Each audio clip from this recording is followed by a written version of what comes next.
Winakasana ng isang dating miyembro ng Communist Terrorist Group ang kanyang pakikipag-ugnayan sa rebuilding grupo at kusang sumuko sa mga otoridad sa bayan ng Lalo, Cagayan.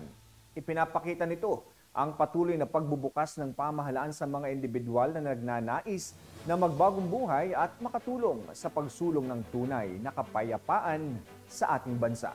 Police Corporal Roldan Giab sa report. Miyembro ng Communist Terrorist Group ang nagbalik loob sa kapulisan sa bayan ng Lalo, Cagayan nito lamang buwan ng Hulyo taong kasalukuyan.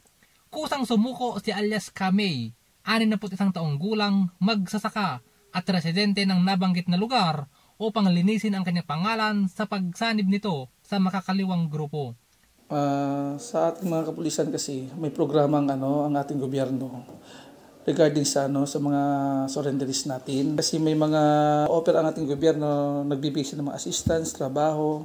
Na-alok natin sila sa mga programa ng gobyerno para sa ganun, kusang loob sila nga mag-surrender para sa ganun ay babalik sila sa community.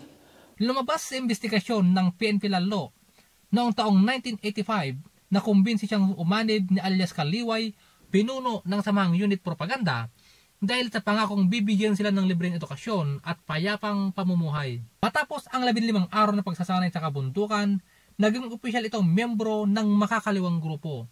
Mali rin siya sa grupong propaganda na pinamumunuan ni alias Kabadi at nakiisa siya sa pagbuo ng baringkwas na ipinamahagi ng samahang unit propaganda sa mamamayan. Ayon sa kanya, napagtanto niyang ang hirap ng pagiging miyembro ng Communist Terrorist Group kaya't nagpa siyang kumalas sa grupo noong taong 1994 at nagsimula ng panibagong buhay.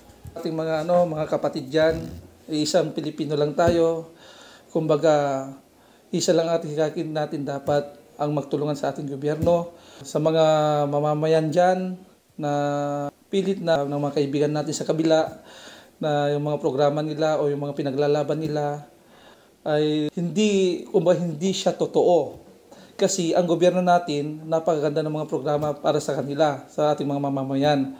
Mula dito sa lalawigan ng Cagayan, ako ang inyong PNN correspondent, Police Corporal Giab, alagad ng batas, tagataguyod ng Balitang Pulis.